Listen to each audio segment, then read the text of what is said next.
Good afternoon, everyone. We're going to go ahead and get started. I have to tell you that this morning when Miss Anthony said, hey, play some music, and I randomly found the NFL song to put on, I kind of like laughed, but now it's like got me all hyped up. This might be my new PD hype song stuff. So we want to thank everybody for joining us this afternoon. We know how incredibly busy teachers are, and an hour of your day in the afternoon, no less, is definitely a sacrifice, but we're so glad you're here to hear from your peers who are making this hybrid teaching work. So we're going to go ahead and jump right in. Thanks for joining us again. You should see up on the screen some of our norms or flags and rules and expectations for today's hour-long meeting. We do have quite a few people from quite a few different schools, so just so we're all on the same page, we are going to keep the chat closed for today. It doesn't mean that we don't want to hear from you. There is a link in the chat for a form where you can ask questions and give feedback, and we will be following up with your building IIC and admin team. We just want you to really be able to focus on the panelists and for the panelists to be able to focus on you. So as people join the meeting, you will see that I'll continuously post that chat is closed for today. We ask that you go ahead and keep your camera and microphone off, again, so you can focus on our awesome panelists.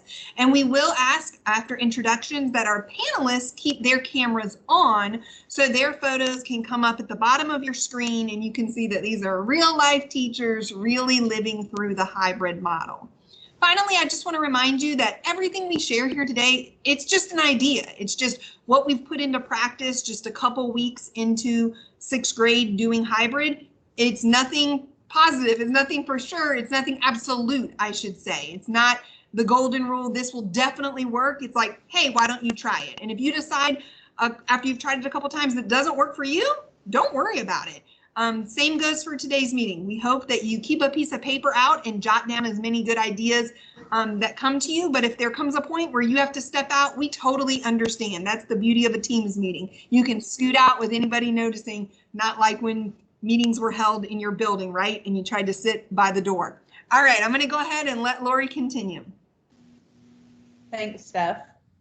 All right, so to kind of piggyback on that, our purpose for today, those of you who have worked with Steph and I, you know, we're a little extra, a little over the top. And so sometimes, you know, we are a little overly positive, but we are not trying to downplay how hard hybrid teaching is. This whole thing is hard. This is definitely a new world of education right now.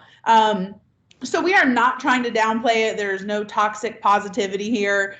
We want to acknowledge that it's hard, but we do want to acknowledge that it is working. You're going to hear from your colleagues today that there are positives coming out of this, and some of the things that may be keeping you up at night thinking about, worrying about, there are solutions to be had. So our hope here is that we can just provide an opportunity and a window for you to hear some experiences, maybe find some solutions. And we know that a lot of the anxiety over the hybrid teaching, even virtual teaching in general, the anxiety comes from the unknown. You don't know what to expect. And so we're hoping that collaborating here together and hearing from other teachers who are living it, we are all YCSD teachers. It's not like we have the magic, you know, secret sauce in one building and we're keeping it from everybody. We all have the same limitations, the same guidelines, everything like that. So we just want to share what has worked and hopefully alleviate some of that anxiety.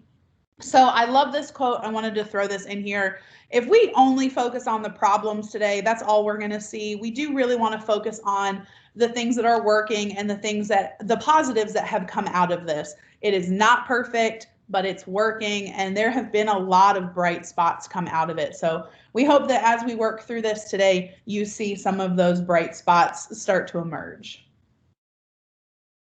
All right, time to meet the team for today. We hope our general manager will turn on her camera and say hello. This whole experience was the awesome idea of Grafton Middle School principal, Miss Tiana Anthony, and we are so thankful she let Lori and I sort of run with this. Lori and I are both IICs. This is in our second year, if you count complex fire, global pandemic, all of that only equaling 1 year of being an IIC. But we love working and collaborating together, and we're so excited to bring you this experience today. I'm at awesome Grafton High School. She is at Grafton Middle School, York Middle School.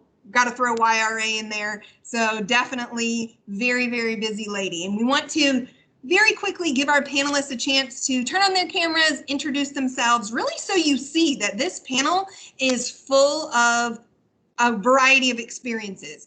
Veteran teachers, experienced teachers, newer teachers, teachers that love technology, use it all the time, teachers that hate technology and don't want to use it at all. We wanted to make sure you could relate to somebody on this panel, and we're so excited for them to share their experience with you. So we're going to start at the southern end of the county. If Tabb Middle School, Allison, Amy, turn on your cameras. Tell us what you teach and how long you've been teaching. Hi, I'm Amy Widener, and I work at Tabb Middle. This is my second year in the middle school setting. I previously was 20 years as a fifth grade teacher, last at Tabb Elementary. So I am a Tabb Tiger through and through. I always tease that my blood is orange, but I teach math. I teach FOA 6 math and love it. Good afternoon. My name is Alison Stein. I also teach at Tabb Middle School. This is my second year here at Tabb Middle School and also with York County Schools. I teach special education. I am inclusion for 6th grade English. And I've been probably teaching for about 16 years now.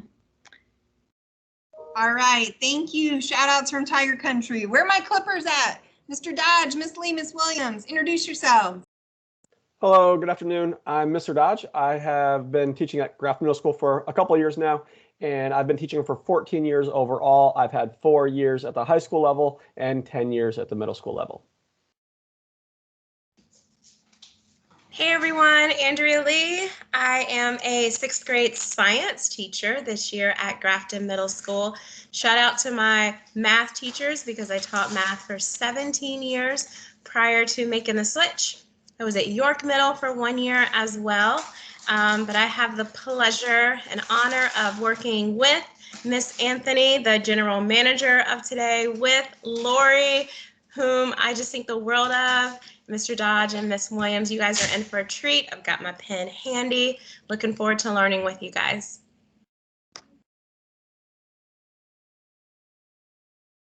I didn't pay her to say any of that. Miss Williams, can you introduce yourself and tell us how long you've been teaching? Hey, so I'm Nellie Williams and I teach English at Grafton Middle. I've been teaching for a very long time, 28 years. And I think that when Stephanie said that some of the panelists really, I think she used the word hate technology. I think she was referring to me. That might have been me, but I don't know. All right, now I'm not pointing anyone out, not pointing any fingers. All right, where are my Falcons? Falcon Fever, where are y'all at? Mr. Frazier, Mr. Snyder, are y'all on the call? Yeah. I am. Go ahead, Mr. Frazier. Hello, I am Rob Frazier. I started teaching at Yorktown Middle School in 1988, which the first time we did this, we determined that was the same year, the same summer that Lori Donatelli was born. So, yeah, so for a long time. And I actually teach in the same classroom where I taught my very first year teaching. And I've been around some other schools. I was at Grafton for 10 years. So I teach 6th grade English currently. And I'm Mr. Schneider. This is my 10th year teaching, 2nd year at Yorktown Middle School. I teach band, and thankful to be here and looking forward to helping and learning the best I can. Thank you guys so much for joining us. All right, to round us off, Queens Lake, we kept our PowerPoint slide green. We should add a little gold for you guys. Introduce yourselves, please. Mr. Cole, Miss Barnes. Good afternoon, everyone. My name is Brian Cole. This is my 25th year as a teacher, 2nd year in York County. Most of my career was in Williamsburg, James City County. But I teach at Queens Lake Middle School. I teach 6th and 7th grade history. So looking forward to sharing some ideas with you today. Hi, my name is Emily Barnes. I'm at Queens Lake Middle School also, and this is my 18th year of teaching, 7th year at Queens Lake, and I'm a special ed teacher, and I do inclusion math. Thank you all so much for those great introductions. This is like the second time today we've done this. We've done a York and Grafton kind of like building level panel, and I get so excited just going through the introductions because I already know that I can feel the energy and the excitement. So let's go ahead and kick us off. Okay, that was an accidental pun. I didn't even think about that one. Let's go ahead and get started with question number 1. What has been the best part of coming back into the building with your students? I will say that for me, it has just been seeing how excited the kids have been to come back. You know, I've been teaching a long time, and I really think about retirement more than I think about anything else, if I'm really honest. And so I was not overly excited about going back. It was just too real. But then to have the kids come in and, they're new to the building. And so they're walking around. We took them on a tour, and the 6th graders are walking around it's like we're in Disney World or something. They're like, oh my God, I love this place. And so their enthusiasm has really infected me as well. Oh, that's a bad pun, like infection. Sorry about that. But yeah, so really just how excited the kids are. Definitely no infections in the hybrid model. That was a misspoke. We'll wind that one back. Miss Barnes, can you tell us about when your student got off the bus and how special that moment was? Yeah, so I'm working with a student that is in the Applied Studies program and is on the VAP track, and him getting off the bus the first day is the reason why we do what we do. He was just like, yes, he was excited. He ran off the bus, went to class. I know he went home and took the longest nap that day. But we do this because this is our passion, and we want to help students, and they're so excited to be back in the building. I hear it all the time. Kids were calling me over the weekend like, are we going back to school on Monday? And it broke my heart that says, no, this week that you are virtual, but we'll see you next week. So the students are really excited to be back, and we can do this. It does work. And if we work together in communication, it's very successful. Thank you. Did anyone have anything else they wanted to jump in and add? All right, we'll go ahead and move on to question 2.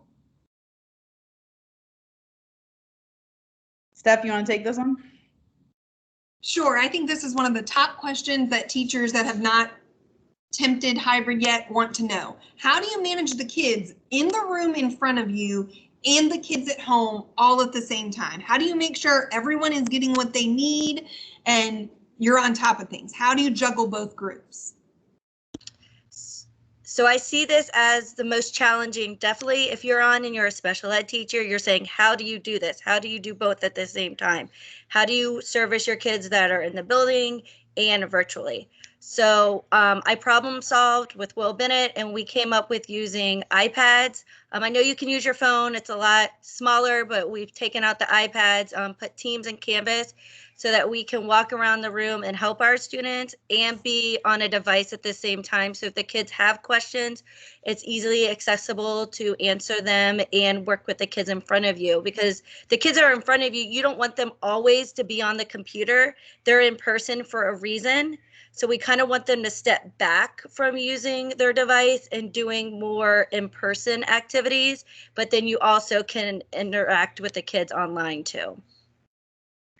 I know a lot of my teachers want to know, can you mix up the group work? We're excited for groups to start existing in collaborative work again, although spread out and of course more than 6 feet apart. Ms. Stein, could you talk about how group work has worked successfully in your classroom, how you have that set up? Sure. Well, we have tried a couple of things, and it was kind of awkward at first trying to pull people in. But something that has really worked well for us was when we have students in the classroom, when we're getting ready to do independent work where you might want to pull out a small group to reteach or work with that group, that we have all the students that are in person in the classroom set their status to available and put their headphones on or their earbuds. And then I would go out into the hallway or to another classroom, and I can call in, like using the Meet Now feature on Teams, and I can call in a small group of students, whether they're virtual or in the classroom, and I can meet with them to help them out with their classwork, or to read to them, or to reteach. And then if they have a question, what I have them do is just send me a chat in the Teams chat box, so that they're not like in the classroom talking out loud where everybody else is working. And that's been pretty successful way for us to have groups in class. That's an awesome technique. I feel like teachers might want to, start off easy and keep the groups separate. Those in class can work together, collaborate. Those online can collaborate using Teams Messenger, chat, and things of that nature. But then it is possible. You can take that next leap and definitely mix up your groups and have mixed grouping. That's awesome. All right, I'll jump in here before Miss Lee steals my thunder like she did earlier today. One of the best things that I've used to manage the two groups at the same time is that of using a student presenter.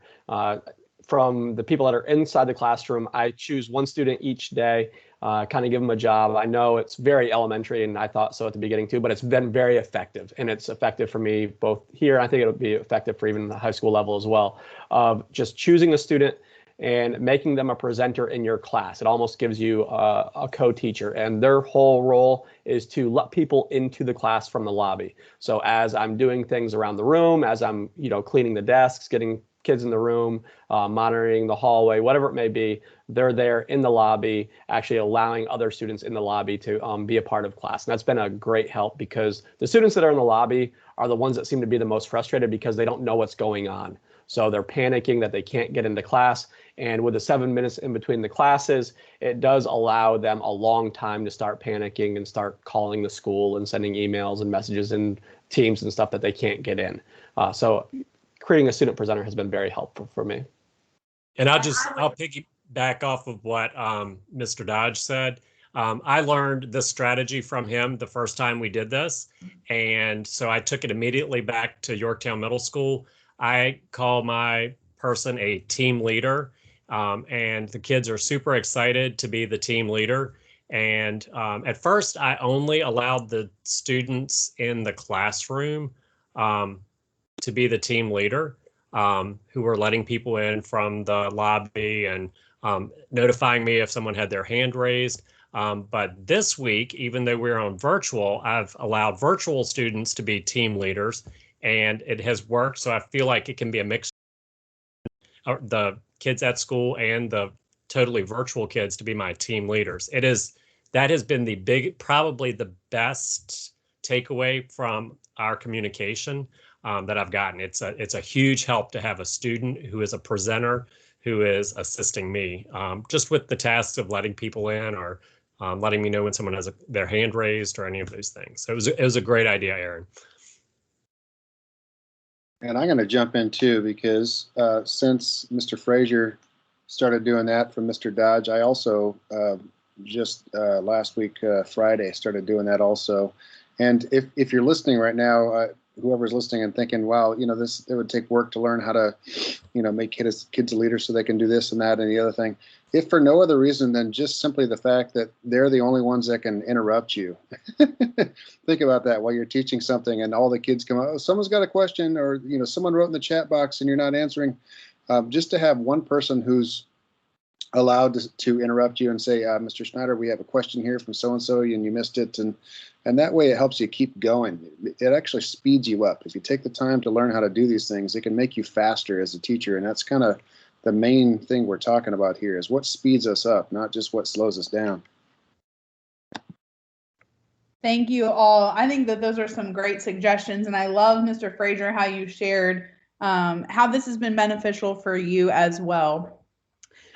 This is a great question. One of my favorites on our list of questions. What new class norms and procedures did you review that very first day? So we all could do a first day of school, blindfolded backwards with one hand tied behind our back. But this was a new kind of first day. So what were the things that you did? What are some things you wish you might have done if you could go back and do it again? I would say that one thing the English teachers at Grafton did is on that first day back, we had our at-home kids do all asynchronous work. And that way we could focus on the kids that were in the room with us. We took a tour of the school. We did, some more fun activities. We got to know each other, and I didn't have to worry at all about my virtual learners. So I would highly recommend that. The other thing I did was, it's kind of like the first day of school all over again. And so you want to really establish your class norms, your procedures. And I had a PowerPoint for that.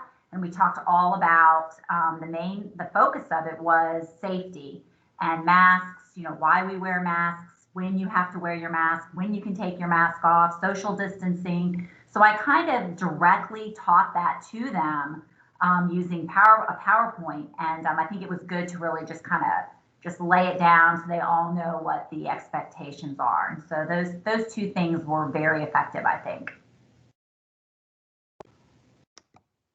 If I can piggyback on that, Nellie, but first I want to say, Stephanie and Laura, you left out some important graphics on your PowerPoint. So I wanted to go ahead and contribute to your NFL theme. Also, keeping on topic, I want to speak to those of you who are like me. I am a math and science girl, so I'm kind of think with my left side of my brain.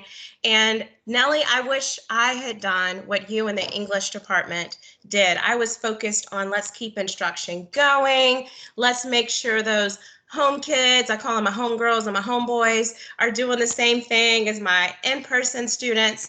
And I wish I had treated that first day like what it really was, another first day for my in-person students. So I would encourage you, 7th and 8th grade teachers, when you guys go back, make the nameplates and do the team building and establish those relationships. I mean, you kind of already have as a virtual teacher, but you as an in-person teacher, you probably have a different vibe going on. So I would take the time to let the kids meet each other, do that. Do you know someone who, or, that tic-tac-toe getting to know you, in a way that's safe and socially distant and appropriate.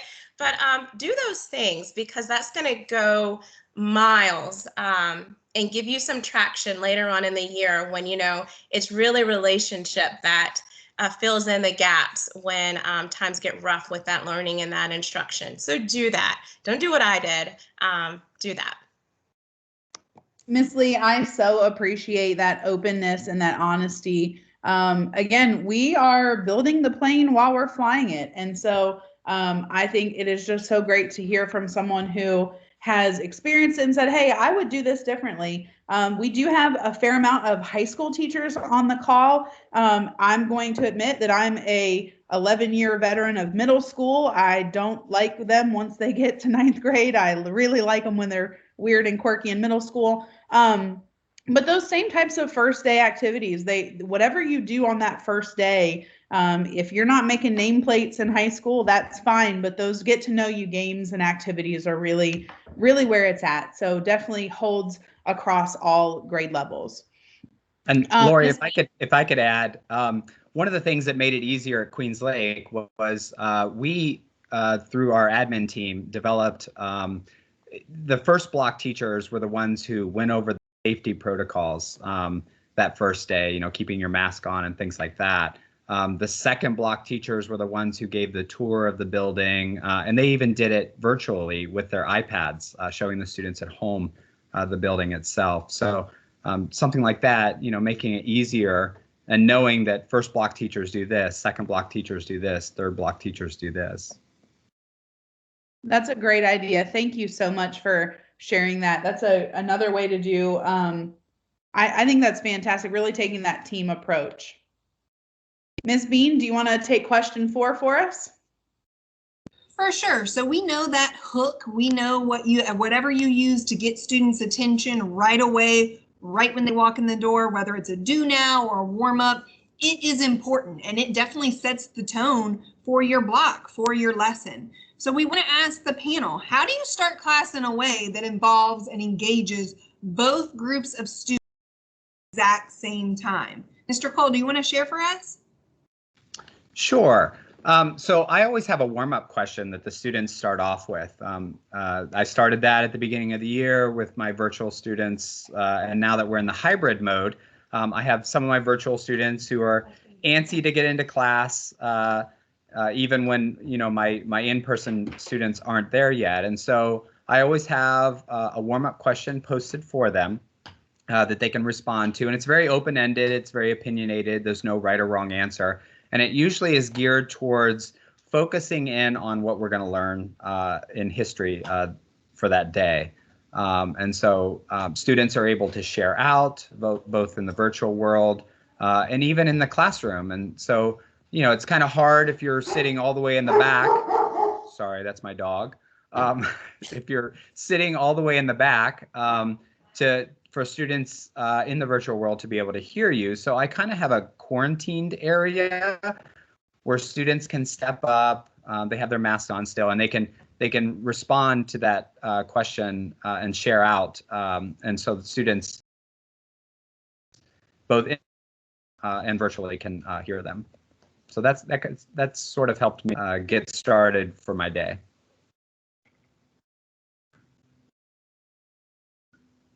Miss Lee, we're coming for you on this one.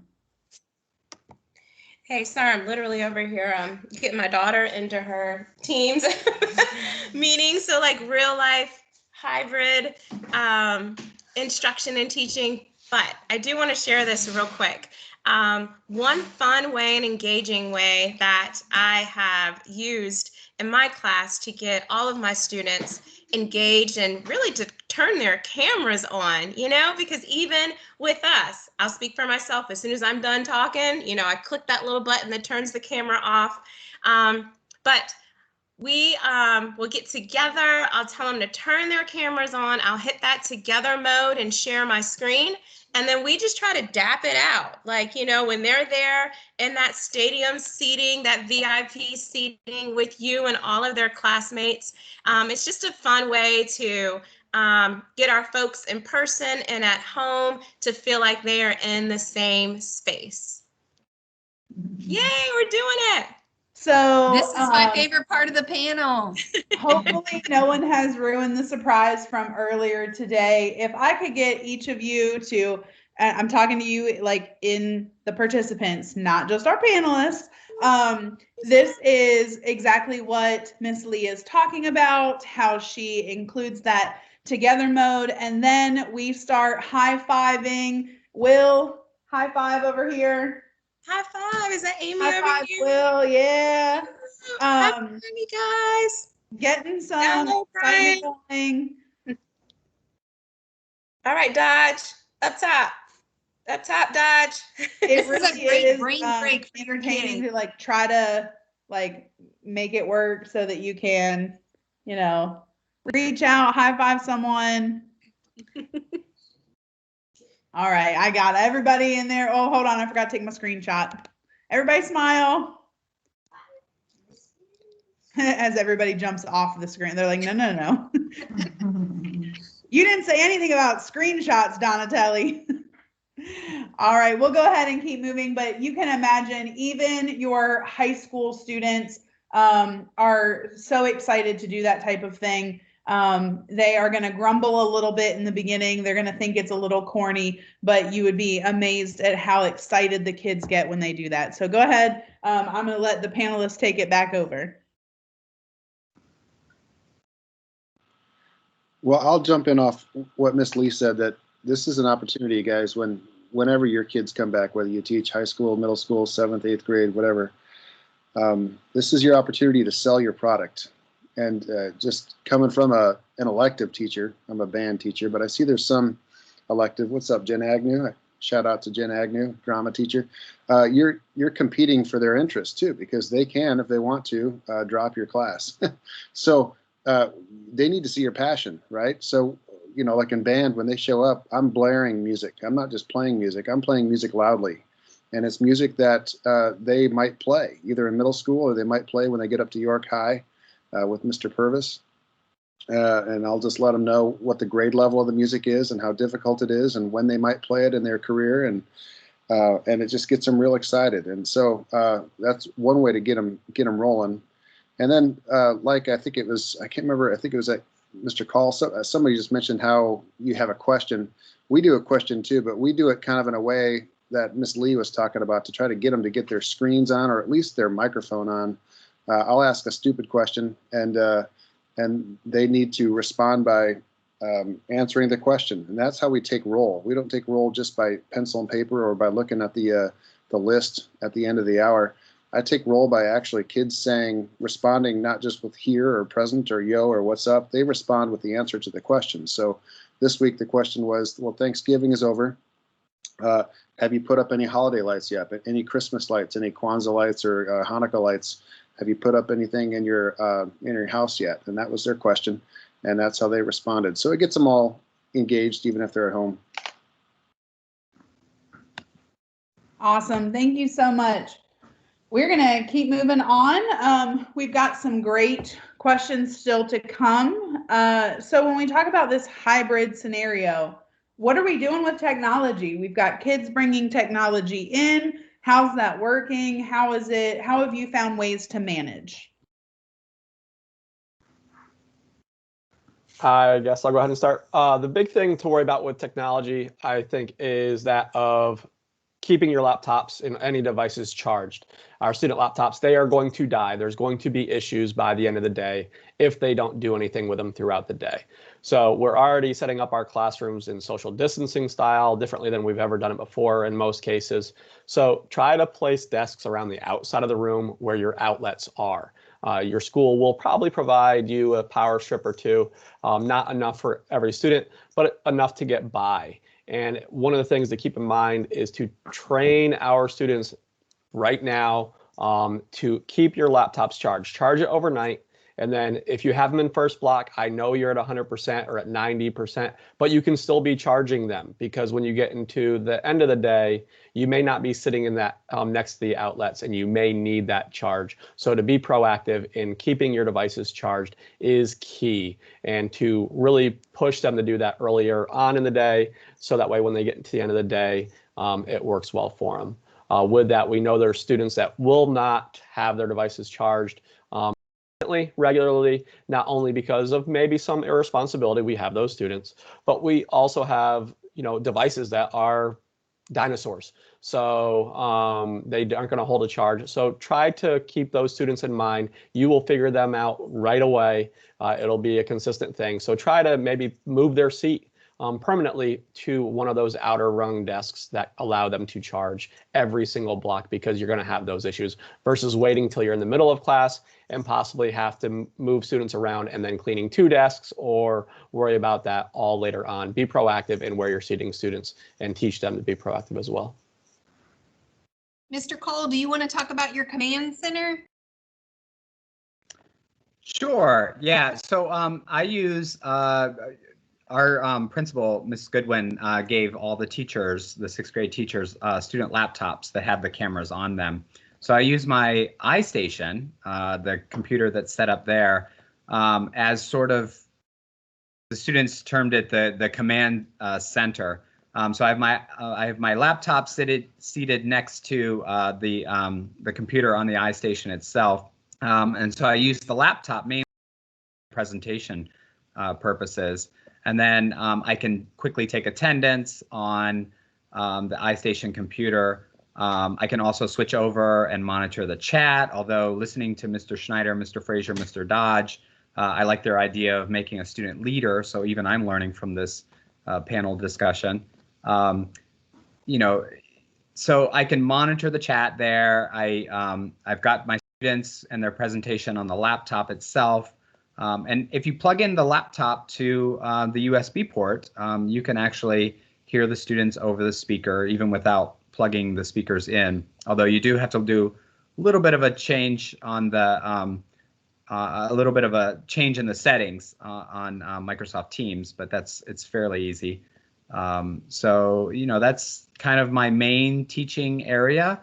If I need to move about the room, like Ms. Barnes said, I can carry an iPad with me to answer student questions and things like that. So it's been pretty easy. I was a little worried about it from the beginning, but it's worked really well. I think the worst part about it is standing still. I think during that 15 to 20 minute presentation that I'm doing, I like to move around the room, but you get used to it.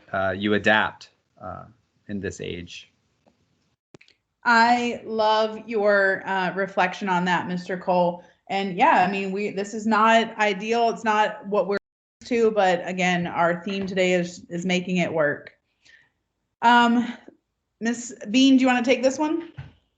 Sure. This is probably one of the most asked questions. Our teachers are obviously familiar with cleaning up their classroom as needed as they go, but not that heavy responsibility of cleaning during a global pandemic. So I hope we have the queen of clean in here. She can talk about how she does it, how she works her magic, and maybe she can tell us how many devices she walks around her classroom with, because I know she's a huge technology lover. Oh, so this whole cleaning, it's definitely was one of those things that kind of stopped me in my tracks. I was like, okay, we're going back to school. We're going to have to teach the kids. Okay, I got that. Oh my God, I'm going to have to clean. Like, you should see my house. Like, I don't even clean my house. Like, how am I going to keep this classroom, disinfected and everything? So I don't know. That was just something that I was just really, really worried about. But it's turned out to not be a big deal at all. So my greatest achievement to date this school year is that I can disinfect or clean 22 desks in less than 3 minutes. And I'm very proud of that. I do feel like many days it is my #1 achievement. But anyway, what we do is we have the kids get up. We have 7 minutes between classes, which is plenty of time. The kids get up, they move to the perimeter of the room. They know that they should be able to put their arms out and not touch anybody. That's how far apart they need to be. And then we just spray down all the desks, couple squirts. I just walk around. And then I let it sit for a minute or so, and then I come back and I wipe it down, and it goes super fast. And I hit the chairs, and I even have time to go to the bathroom.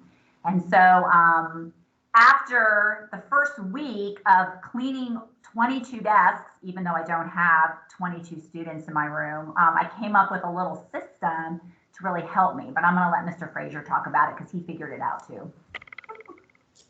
So it's real fun. Nellie and I both had the idea that if you leave or have the students not push in their chairs, it makes it very easy for us to tell which desks and chairs we have cleaned. And we both think it's kind of funny. I've spent 32 years, yelling at kids to push their chairs in before they leave. Now I've had to do a total turnaround, and I'm saying, don't push your chairs in, don't push your chairs in, don't. And of course, I didn't say this last time, but it seems like they all this year want to push their chairs in. So elementary teachers have taught them very well, I guess. But of course, they want to push their chairs in when we're asking them not to. But it's been just a little visual cue, so I know which. And Nellie and I both said the same thing. It's a visual reminder of which desks we have cleaned. Because when you have 15, 16, 22 desks to clean, that's the only thing is remembering what you had done. So it's a good little visual reminder. Right. And I literally have the kids get up and I start cleaning desks and I go, did somebody sit here? Was anybody sitting here? Like, I'm an old lady teacher. I tell the kids all the time, this old lady teacher, I can't remember these things. So even though they just stood up, yeah, it's really sad. So, but this has worked very well. So, yeah. You two have me laughing out loud. Say it again, Lori. I said, you two have me laughing out loud over this one. It's the silly things that make our days much easier and all of this. Exactly. So if I can jump in at Queens Lake, we do a visual also. We do color coding. So we put colored tape on the desk. So when first block comes in, they sit at the gold tables, at the gold desks, and then we clean off the gold. And then when the next group comes in, they sit at the green desks so that the gold can dry while the other kids are sitting. So we have color coding. So they sit every other time they sit at those desks, and that really helps as a visual also. Oh, that's a good idea. They do numbers or colors. Those are such great ideas. I know that, like we said at the beginning, that's definitely one that's a big concern for everyone. I can speak for, I've taught at Grafton and York. Those rooms aren't especially big. It's not like we've got some secret magic giant classrooms where we spread everyone out while we're cleaning. But the kids just kind of spread to the edges, and even though it doesn't seem like there should be enough room for them to spread out while you're cleaning, it's worked out really well. So thank you all for sharing a lot of great tips and tricks on the cleaning aspect there. So as IICs, obviously Steph and I had to sneak this question in, but what ed tech tools have been most beneficial to you this year? York County came in big for us this year with some tech tools and really purchased some premium tools for us to use. So what has been making a difference for you? For me, I've been utilizing Nearpod a lot. I've been doing a lot of different things, but Nearpod has been one I've been using for instructional purposes very well. Even with us being in the classroom, I still have students while they're in the room of getting on Nearpod within the classroom. It allows us to still participate the way we have been. And plus with this flip-flopping back and forth, this little song and dance that we're doing, going in and out of the building, it keeps the same routine for the students, which I feel they need in a lot of cases. So that's worked really well. The big thing that I struggled with and still struggle with wrapping my head around is how to make my classes interactive as I did before. I don't like sitting down. I don't like quiet classroom. I like a loud, controlled chaos kind of room. So trying to figure that out been very difficult for me. So I've been trying to utilize these, game sites, Kahoot, but I love Gimkit. I've been using Gimkit often. I'm excited for the Gimkit Ink to come out, so to see what that does for the writing side of it and the English side of it. That's supposed to drop next month. They just dropped a new version of the game, I think yesterday or last night. So I'm excited to try that out. I think it's called Imposters or something like that. So trying to utilize, for me, Gimkit has been really good for review, and you don't have to do it as a whole group, which I originally thought you had to do. You can actually assign it to students. They don't need an account. They don't need to sign up for anything, and you can assign it to them to work on to review. And the kids don't realize that they're doing a review game and still doing the work. You can give for a study guide, for example, I could give a study guide with questions on it for them to do, or I can give them a game to do. And with the last one, for example, I brought up in class, and a student did 147 questions in 8 minutes. And they also got a 97% accuracy. So you get great reports from it. They're doing a lot of questions, and they're getting a lot out of it, and they don't realize how fast they're doing it. If I were to put 147 questions in front of them, it would take them hours to do simply because they don't want to do it. So I think using the tools that we have and the ones that your IICs have given you throughout the year is very beneficial.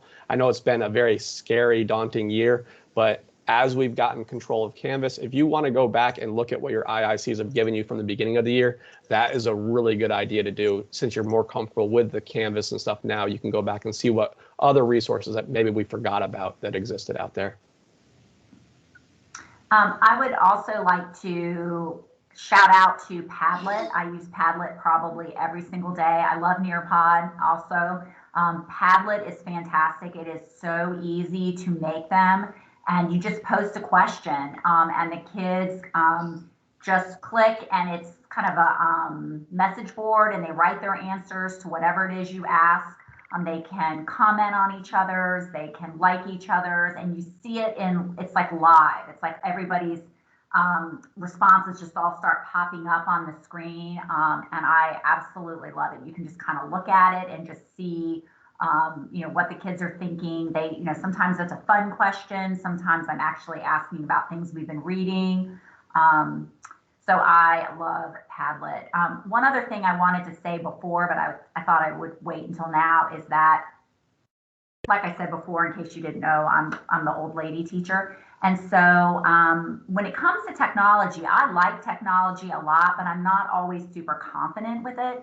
So even now today, the only technology that I'm using right now in my room is my laptop that the division gave me. I use that, and then I have my document camera, and that's it. I don't carry around, I mean, I get up and walk around, but I don't have an iPhone with me. I don't have an iPad with me. It's just me.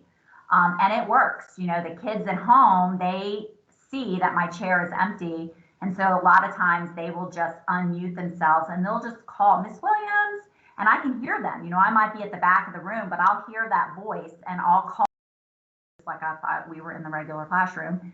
Hold on, I'll be right there. And then I'll just make my way back up to the front. And that has worked remarkably well. So if you're feeling like with technology, if you're feeling like, oh my God, I don't know if I can handle, you know, but I never use the projector to project things onto the screen.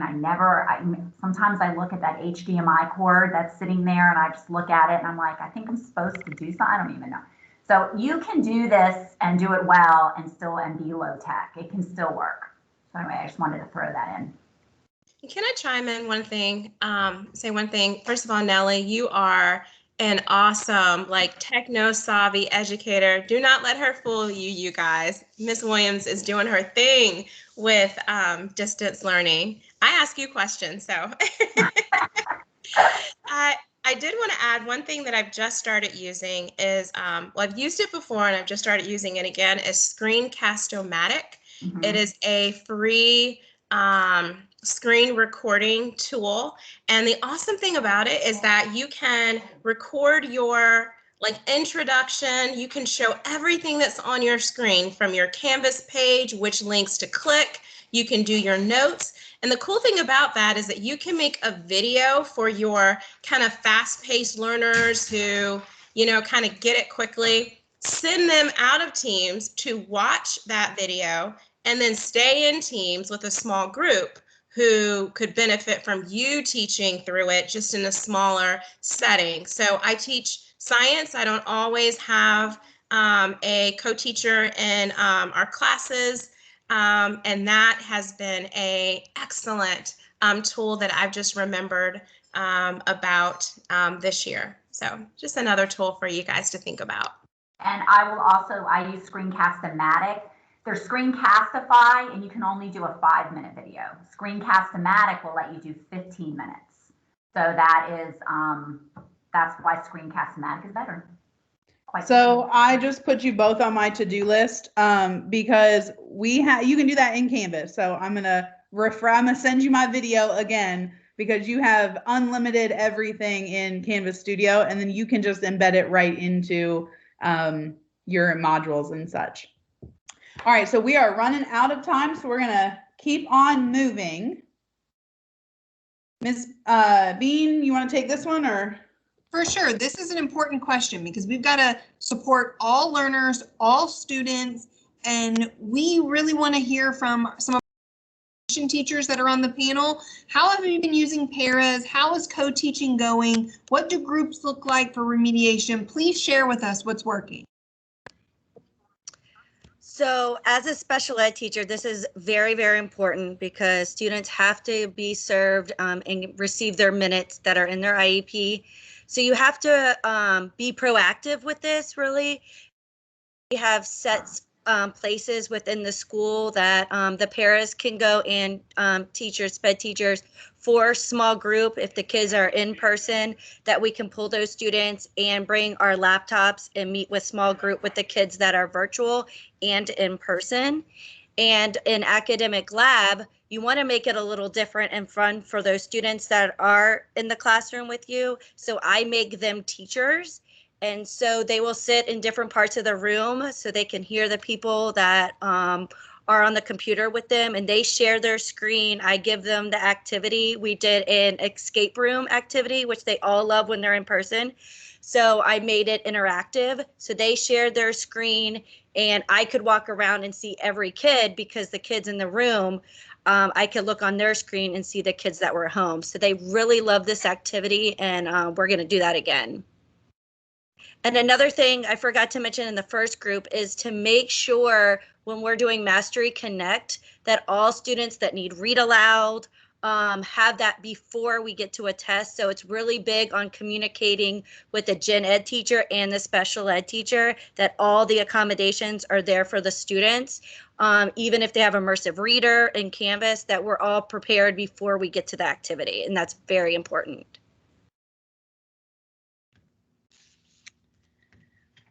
One of the things that we've been doing at TAB is this teachers that I co-teach with. I have them share like whatever activity they're doing, whether it's a Nearpod or a Kahoot. This is two that it works really well with. And what I do, for example, if it's a Nearpod, is I will start the same Nearpod, but with a different code, so I can pull a small group and just kind of pace it differently for them to meet their needs if they have a processing, if their processing is a little slow. And the same thing with the Kahoot. So the kids like to play the Kahoot, but if I pull out a small group, it's the same questions, it's the same content that's being covered, but I can slow down the pace of the question so they have time to read and process the question. And that also kind of gives them another chance to be a winner. So it's not always the same kids winning the games. So that's what we're doing at TAB. That is awesome. I definitely want to get to question 9 because I know it's a question I've had in my building quite a bit. What does that classroom management look like now that we're in hybrid? What about the mask? What if a kid says, I'm not wearing it, or doesn't believe in it, or doesn't think it's a thing? How are we handling those types of interactions, or maybe those sort of behavior issues? I think this is, you want to go first? Go ahead. No, All right. So, all right. I think this is one of my biggest fears going into it. I could just see that one kid licking their hand, yelling around, running around the school, yelling coronavirus. All right. We all know what's going to happen there. That's what I pictured happening. And it hasn't happened. Kind of like the Field of Dreams thing. If you build it, they will come. As the teachers, we've always been told if you have high expectations, the students will meet them. And if we set those expectations as a school, which we are doing at Grafton Middle School, every single teacher has the same expectations for masks. You are going to wear them, all right? We have to do it, and so they do it, and the students are doing it. There have been few issues with this. It's worked really well because everybody has the same expectations of it. It's not the, some teachers allow gum or food or drink. No, everybody's wearing masks, and that's the expectation. And to be honest, a lot of the students have the same fears we do, and they are being great peers, and they are enforcing it as well. They will remind each other to put the masks on. They'll kind of use humor to do it, generally to not cause conflict, yell COVID out and stuff like that. But it's been a good job, and the students have been really flawless with this for the most part. I think adults are a lot harder to deal with than our students have been because they understand the expectations that we have of them. Mm-hmm. I would agree with Aaron. We have really not had any issues with this. I do think peer pressure plays a large part of it, as well as expectations. I have one group of kids at lunch who are big talkers, and I love that they're talking and socializing. That's part of the reason that we're back. But sometimes I have to remind them, let's eat first, and then as soon as you're finished eating, then you can put your mask back on and you can talk to your heart's content. A little bit of talking is, of course, fine with no mask, but the other class are pretty quiet. So really, there have not been any issues that I have seen. In the Microsoft forum, we actually had a couple questions about lunchtime, so I'm so glad that you brought that up. Mr. Cole, can you share what you've been doing with your students at lunch? Because I think it's another really good idea. Sure. So it's actually school-wide. We take our students outside. So we have access easily through our hallway, the 6th grade hallway there, that we can go out the doors. A lot of the students will take their chairs with them and they'll just spread out and eat. I personally take mine out to the front of the bus loop, and each of the squares in the sidewalk, we kind of skip every other. So it's kind of 6 feet apart, and we all just sit down and we get a chance to take our masks off, get a mask break, eat and talk. And I just love the conversations I have with my students out there. You know, we've had one day, I think, where it was raining and we couldn't go out. But for the most part, you know, the students already have their jackets because we don't allow them to go to, they don't have lockers for obvious reasons. And so they just put their jacket on and we go and we sit outside and enjoy a nice lunch, mask-free moment with our students. That's really nice because honestly, there is no perfect solution. So some days you may sit and talk and visit. Some days, if the weather's nice, you can go outside. Sometimes lunchtime is a good time to put on a video clip that you used to show or miss showing, just so they're not talking and they do have something else to focus on and distract them. We definitely want to leave time. We have 5 minutes left for our last question. We want to end it on a positive note. We want to remind you of why we do all that we do, why we pour so much in. So who on the panel can share what's the feedback from the kids? What have students really been saying about coming back to school?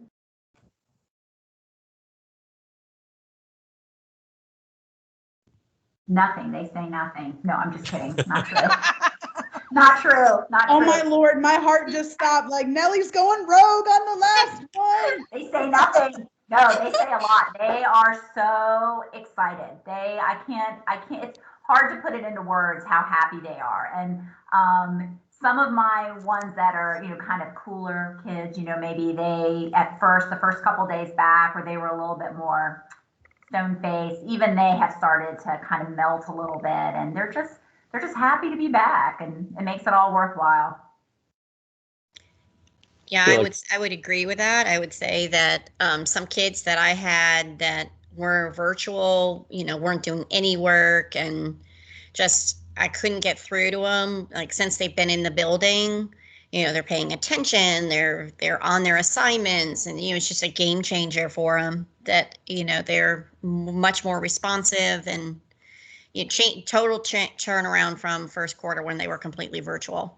So I think some of them just need to be in the school environment and the ability to check in with them, and you know, you already have that relationship, and just a different way of, you know, getting them on their feet and getting them straight. And I would add to that, Amy, that we've also seen where kids that when the hybrid kids are easier to work with so we have them in class, and now when they're home working virtually, they're easier to work with because we've established that in-person connection, and then they go home and they're so much easier to connect with. So that's a benefit too. Yeah, I feel like Mr. Fraser has to talk here. The story you shared about, you know, being at the end of your career and stuff with this, you know, it's a good way to, if we're going to end on a positive note, I feel like that's really positive. So yeah, I am definitely towards the end of my career. Like Nellie, I think about retirement every year and have for the past few years.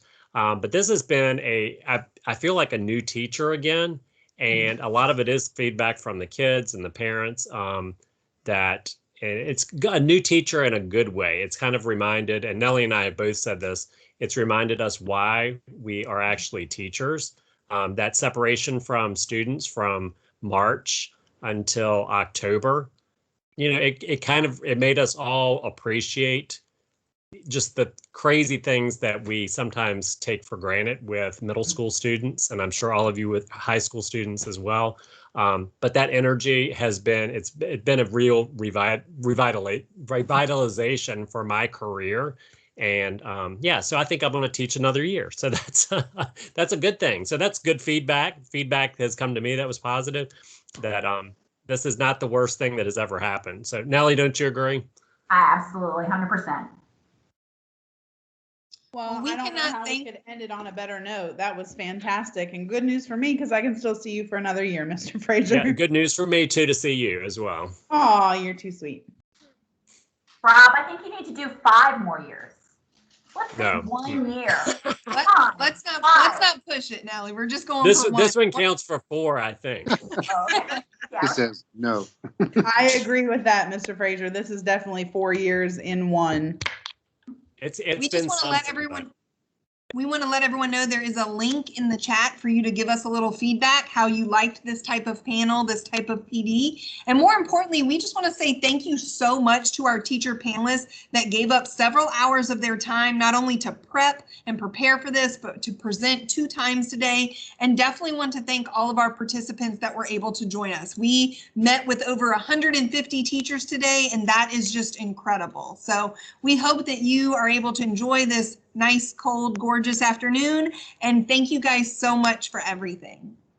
Thanks. Thank you all.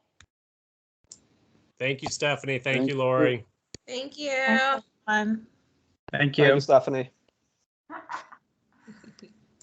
You're welcome, Mr. Dodge. Thank you.